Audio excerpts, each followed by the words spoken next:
Hello, and welcome to the second episode of Global Insights Forum, a cutting-edge video series where we dive deep into the future of business. Brought to you by the scholar practitioners from the University of Calgary, Haskayne Business School's prestigious Doctor of Business, aka DBA program, where we blend academic rigor with the real-world insights from the global experts.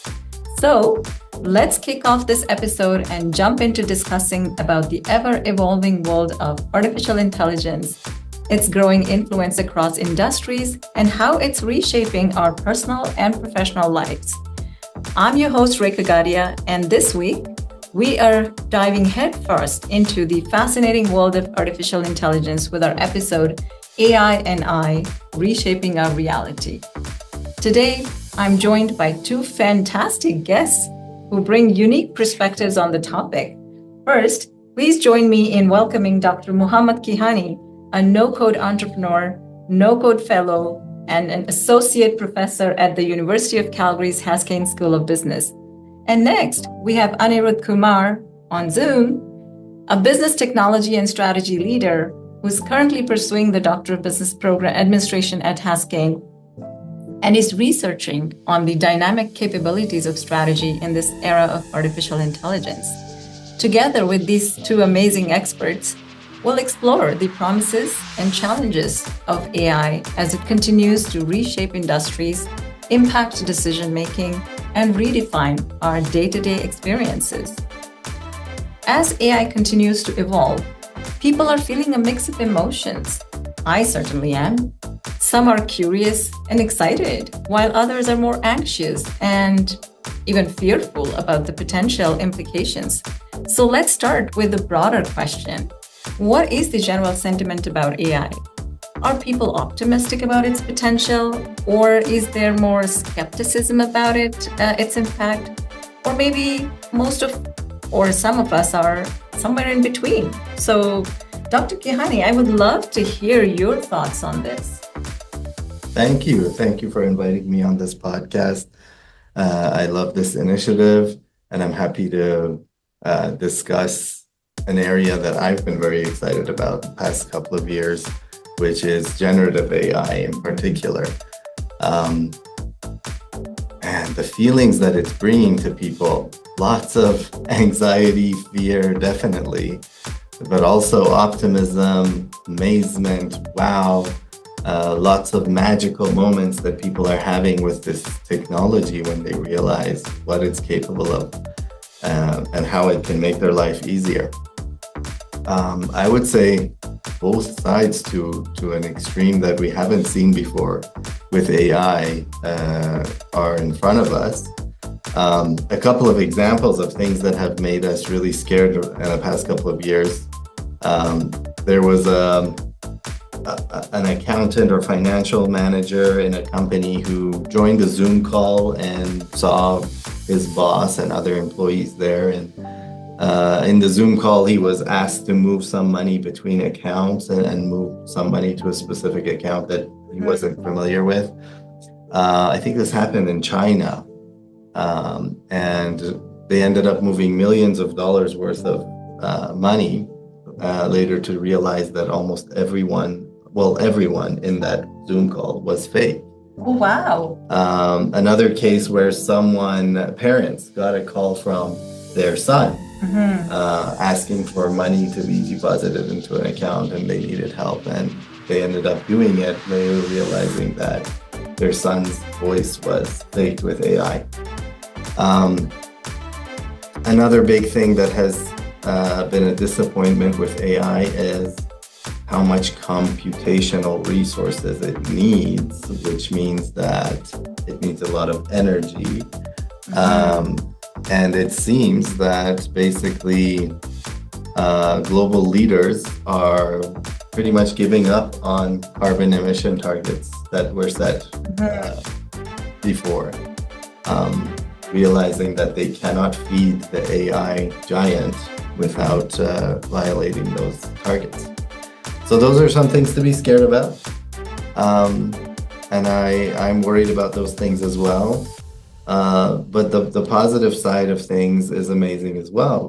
The pace of scientific discovery is going to advance enormously. We don't really have a measure of how much it's going to speed up, Right. but in some cases, it's allowing scientific advances that were not easy to do before. Just recently, a mathematician posted about how they were able to get one of the newer AI models to produce a new, previously unknown, unpublished proof for a theorem. Wow. Using the new O1 models from OpenAI. And of course, the productivity statistics that are already out are showing that many jobs, many tasks, you can do at least 30 to 40% better, faster, with the help of AI assistants, with just use simple AI chatbots available to us now. But even though the technology is improving at a rapid rate. So there is a lot to be optimistic about and a lot to be worried about at the same time. Exactly, and hence this whole discussion, right? Anirudh, from your perspective, what do you see as the major drivers of, both the optimism and the concerns as well in the industry, particularly you are in today? I think Dr. Keyhani touched upon a lot of those points already, but from my perspective, I'll share the key drivers of optimism for Gen AI, let's say specifically in our industry, are its ability to enhance automation and, boost creativity. And what it also does is allows to deliver those personalized insights through data-driven processes. So essentially what we are finding is that it has the capability or the promise to unlock new possibilities for efficiency and innovation, particularly in content generation and decision making. Now, content generation in, let's say, petrochemical industry or oil and gas, it's probably looks different. And here we are maybe more thinking about content generation from a scenario planning and a simulation perspective. And then how it helps the business leaders and decision makers to make those decisions which are more thought through and robust. At the same time, concerns around ethical risks like bias in the data, which sometimes it's challenging. Sometimes you don't know what bias might be there depending on what data has been pulled in. So that's one of the big concerns. The other one is around data privacy. With these centralized systems and dashboards and AI tools available to the enterprise, it's easy for someone who, let's say these malicious actors, if they get access to company systems, now they don't have to go hunting around for that data and for the information. A lot of that is there.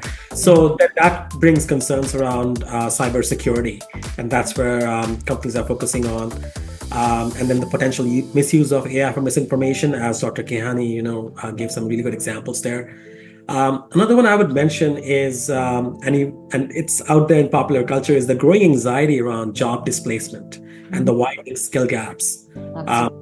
So that makes, looking to make responsible AI governance and really upskilling should be another major topic for discussion as we start to continue forward in our AI journey.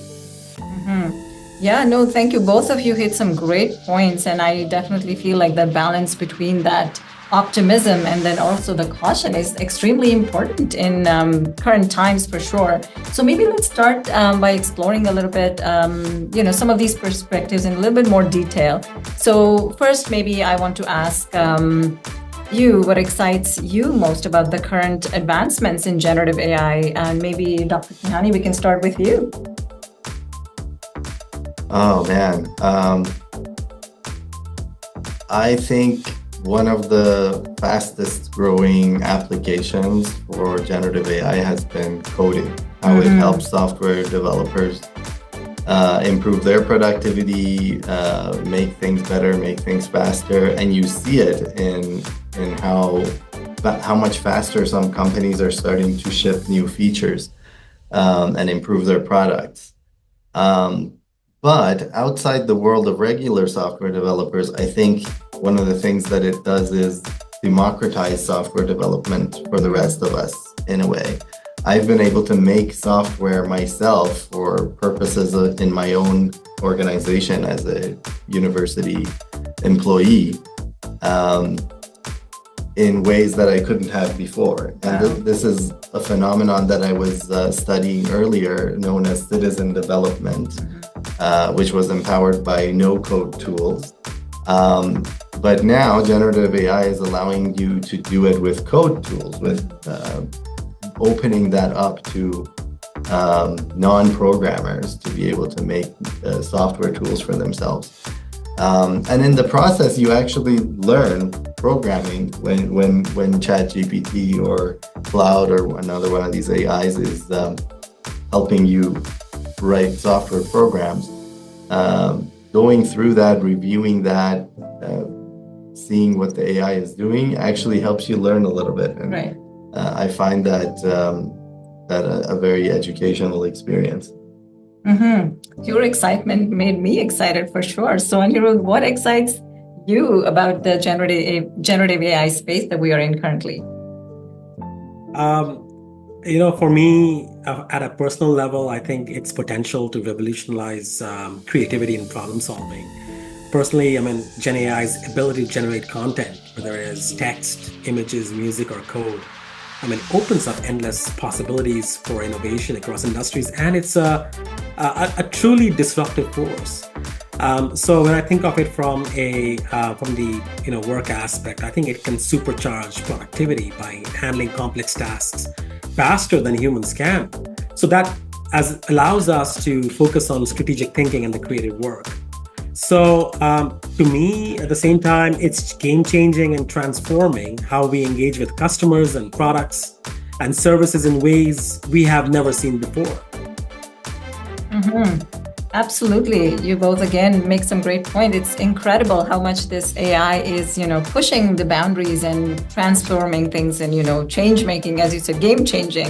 So, and as it becomes more and more integrated into our business processes, how do you both see the role of, human oversight in this evolving of AI?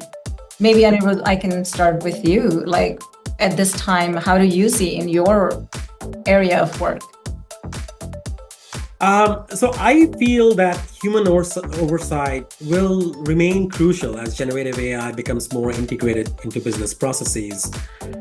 So even in day-to-day tasks, as we are implementing in the industry AI, and whether it is different forms of that, whether it is RPA or whether it is machine learning or Gen AI, we see that it can automate tasks and offer powerful insights. But at the same time, human involvement is essential to ensure that it's being used ethically, that the accountability is maintained, and we don't just simply say, "Well, this is what the machine told me." It's more of humans still take responsibility and accountability for what the results are being shared, and then helping to provide that strategic judgment where AI lacks context, and that's to do also with a lot of the information and. Which humans, for example, know about the industry, which the AI system may not know. So therefore, it lacks context. So personally, I think that while it does help to do complex tasks a lot quicker and productivity is improved. So we end up spending less time on repetitive tasks, but we still need human oversight to interpret those AI-driven decisions and address biases and navigate those complex regulations. So it's going to be that balance of businesses having to strike between leveraging AI's capabilities while maintaining rigorous human oversight to ensure reliability and trust. Yeah, and that makes sense. How about you, Dr. Keyhani? And how do you see the same way or something different? What's your take on it? I have a few things to say about this. One, I agree that one of the things that generative AI does is it immediately gives you a picture of a diminished level of human agency in things that humans had a lot of agency before. As soon as you ask ChatGPT to write something and it writes it really well, you suddenly realize that the role of the human in this process has been degraded in a way, and it gives us a sense of fear and worry. And so there's always talk about which processes need human in the loop or human oversight.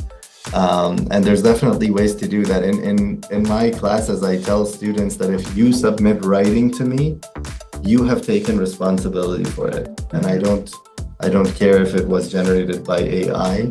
When you submit it to me as your work, it's your responsibility. So I will hold you responsible and accountable for it. And that's what our systems need in terms of someone needs to be accountable or responsible for something. And I think that's one of the reasons why we crave human oversight or human in the loop, or bringing back that human agency in some way. One rule of thumb that I have for my students is read and revise until you own it. So you review that and you make sure that you really take responsibility for what you're submitting. But a couple of points that I want to say about this issue of human oversight, in addition to this, is that first, a lot of that human oversight may happen with AI assistance, right? That's true, very true. One AI is going to be tasked with writing something or producing something or making a decision, and we're going to set 5 other AIs to go check their work, make sure that they don't have any other issues, check it from various angles. So a lot of the human oversight may actually be delegated to other AI agents as well. And lastly, in a lot of cases, I think humans are a little bit overrated, to be honest. To be honest, on a lot of cases, I feel like AIs would make more compassionate decisions, they would have less personal vendettas or agendas, and would be able to make better decisions in some use cases, at least. Wow, fascinating insights for sure. And one thing really hit with me about, the AIs may not have, or generative AIs may not have the bad days and good days, or not a good coffee or bad coffee, as in the morning. So definitely that keeps that consistent. So now, with both of you sharing that insight, when it comes to actually implementing the generative AI, in the companies, so what are the challenges, those companies' main challenges? I mean, there are nuances definitely, but overarching challenges that the companies may face. So what do you see as the biggest obstacle that having? Right now, one thing that I'm seeing is that maybe because it has moved so fast, this whole technological shift of generative AI, it's been difficult for everyone to keep up.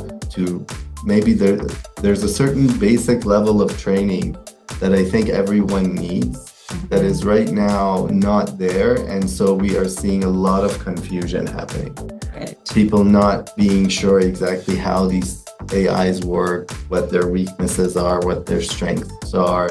What does it mean when you upload a document to ChatGPT? Does it read the whole thing, for example? People aren't sure, they don't know. Can it reason or think of creative ideas beyond its training data? Again, a lot of people have misconceptions about this. So I think there's a number of things that just require some basic level of training so that everyone can get on the same page about the capabilities of this technology, what we know, what we don't know. And that would help with a lot of confusion. So in terms of implementations, I think organizations should take a little bit of an experimental approach, a relatively low-cost experiments, because things are moving very fast. Absolutely. Probably should not be investing in very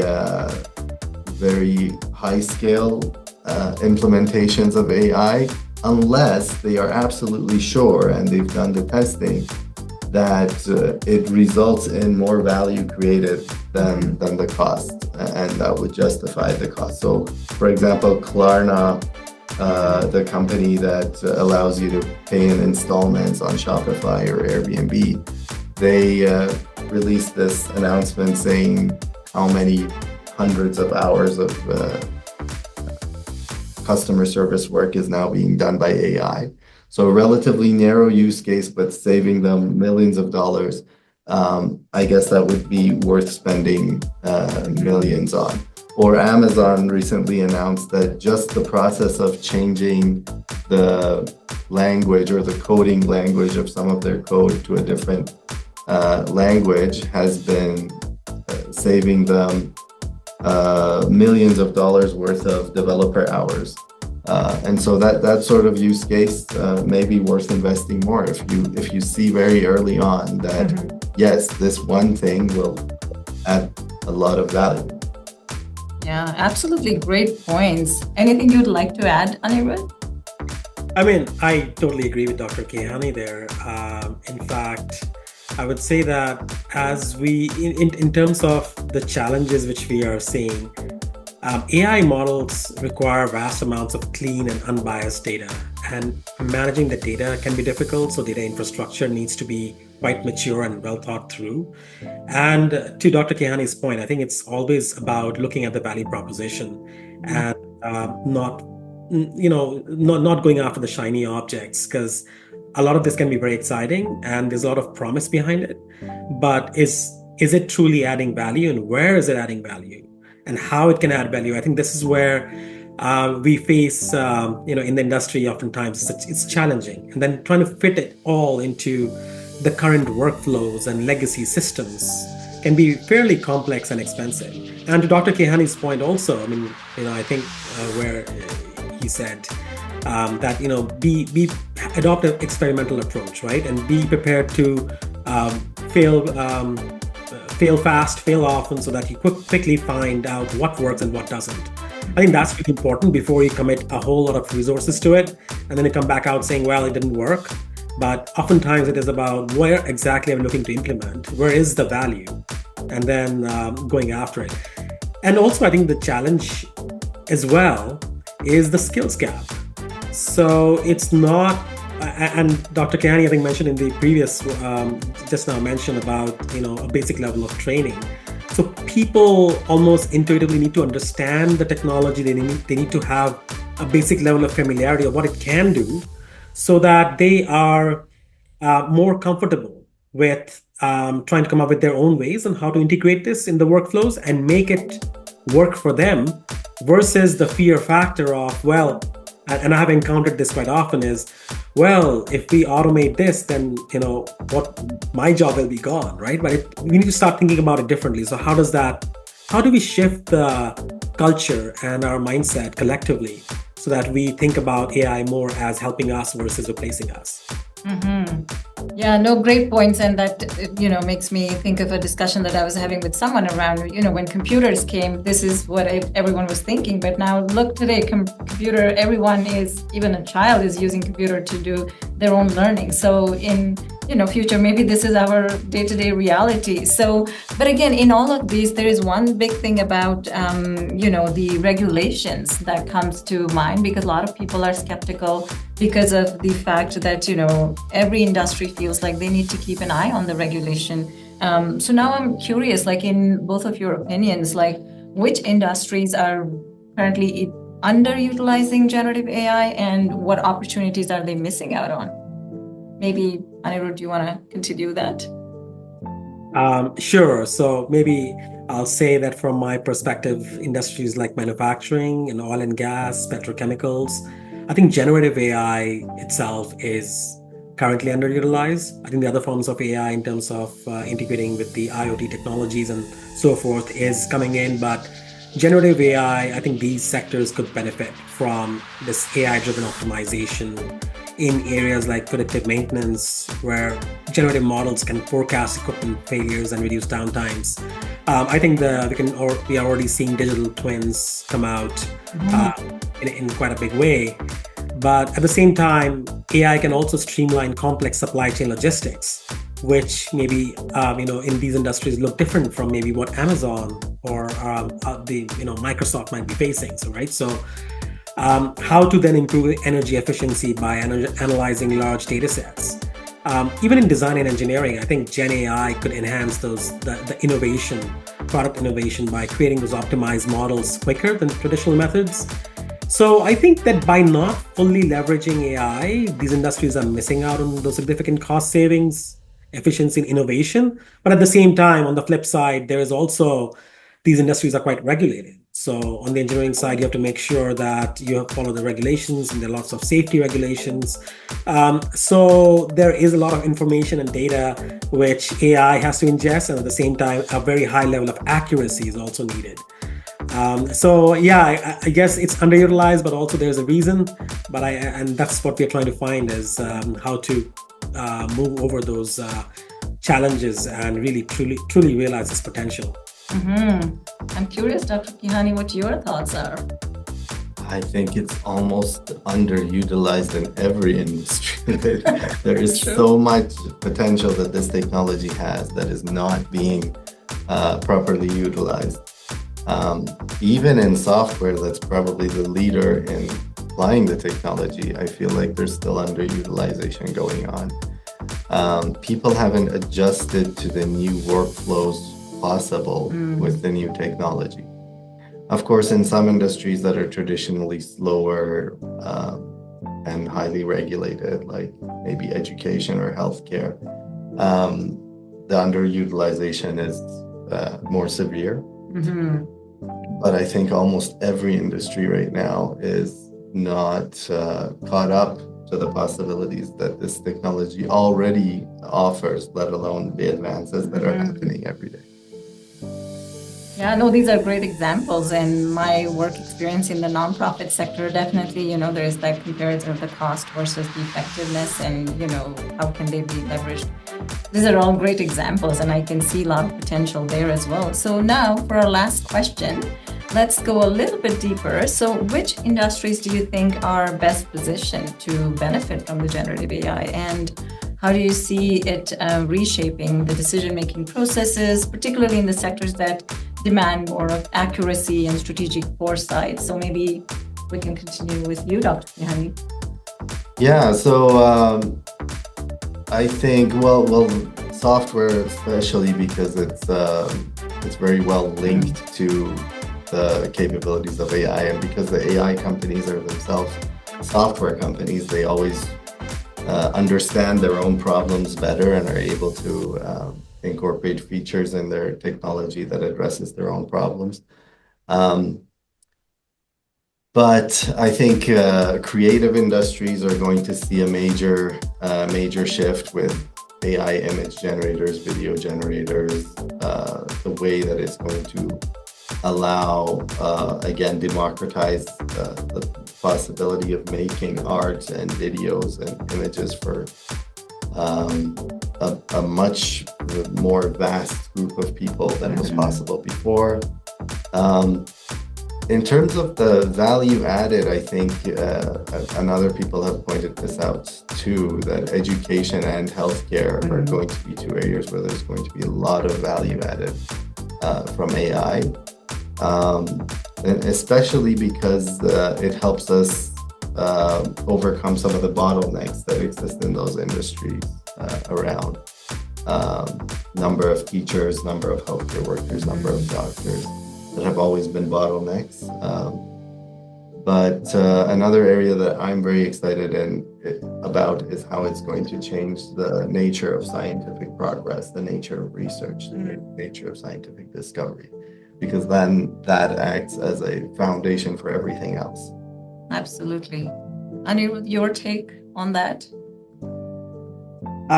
I will maybe speak from a dynamic capabilities perspective, and I would say that AI significantly enhances a firm's, or can significantly enhance a firm's ability to sense, seize, and reconfigure resources within the context of supply chains even, and making them more agile and competitive.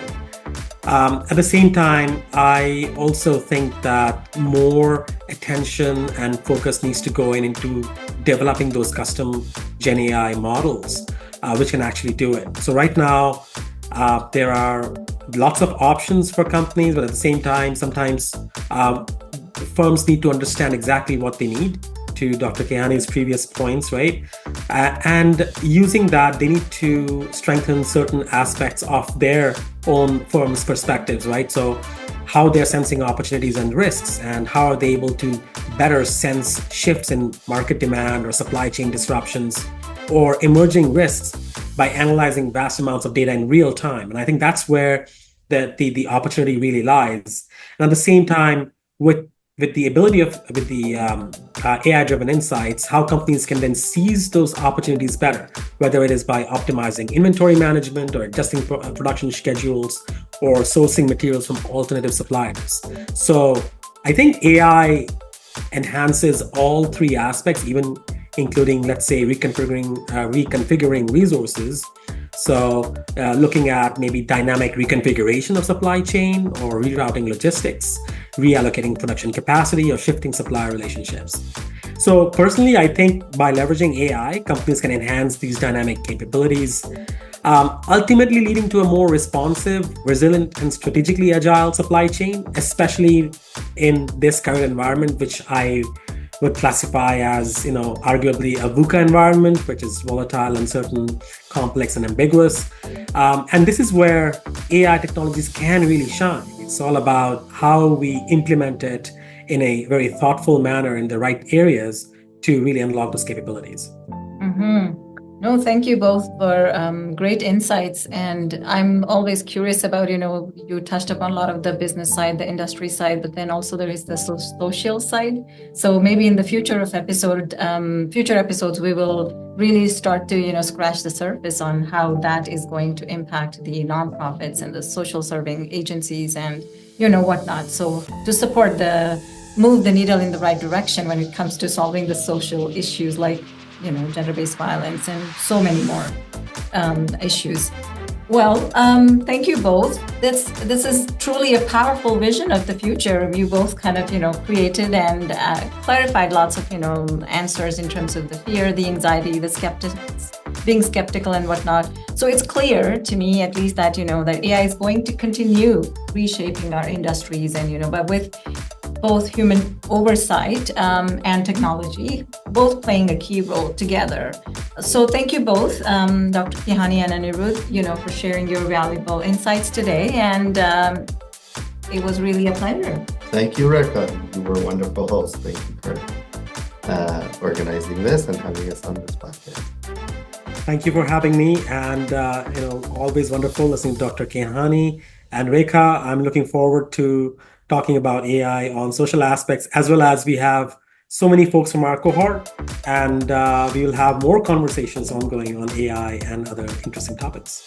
Yeah, absolutely. And now to our listeners, thank you for tuning into this episode of AI and I, Reshaping Our Reality.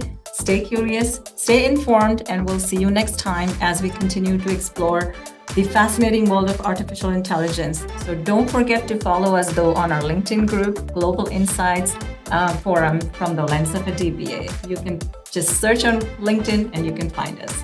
Thank you for tuning in.